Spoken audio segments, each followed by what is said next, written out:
कशी आहेस ग? माझं काय विचारती बाई, बरं आहे. हा, सासूबाई गेले गावाला, पण इथं माया माड्यावर दुसरी सासू आहे ना, माझी नणंद. ती काय कोणत्या सासूपेक्षा कमी आहे का? काय सांगू मम्मी, सकाळच्या धरणं पार डोक्याला ताप केलेला आहे. वहिनी हे द्या, वहिनी ते द्या.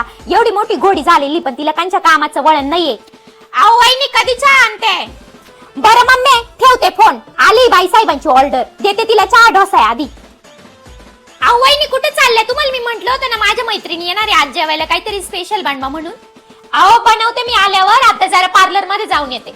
अरे वा, आई नाही तर लईच मज्जा चालली तुमची. आता त्यात काय मज्जा? अहो हे बघा ना, माझ्या हातापायाचे केस किती वाढलेले. आज वेळ होता म्हणून म्हटलं वॅक्स तरी करून आले असते. अहो वहिनी, तुम्ही बी ना खरंच येडेच राहणार आहे. अहो फक्त वॅक्स करण्यासाठी पार्लर मध्ये कोणी जातं का? हे बघा, माझ्याकडे आहे केअर स्मिथचं bloom face and body hair trimmer. हे यूज करणं खूप सोपं आहे. हे ट्रिमरचं बटन ऑन करून आपल्या हातापायावर फिरवायचं आणि तुम्ही बघू शकता किती इझी टू यूज आहे. यामध्ये तुम्हाला चार्जिंग केबल आणि सोबत 2 अटॅचमेंट पण दिले आहे. आणि तुम्ही बघू शकता किती सहजपणे मी माझे अप्पर लिप आणि फेसवरचे हेअर रिमूव्ह करत आहे. त्यामुळे आता घरात बसूनच आपण खूप सहजपणे wax, eyebrows, upper lip hair आणि बॉडी हेअर रिमूव्ह करू शकता, ते पण विदाउट पेनफुल. आणि याचा रिझल्ट तुमच्या समोर आहे. तुम्हाला सुद्धा हे प्रोडक्ट ऑर्डर करायचं असेल तर लिंक आपल्या बायोमध्ये दिली आहे.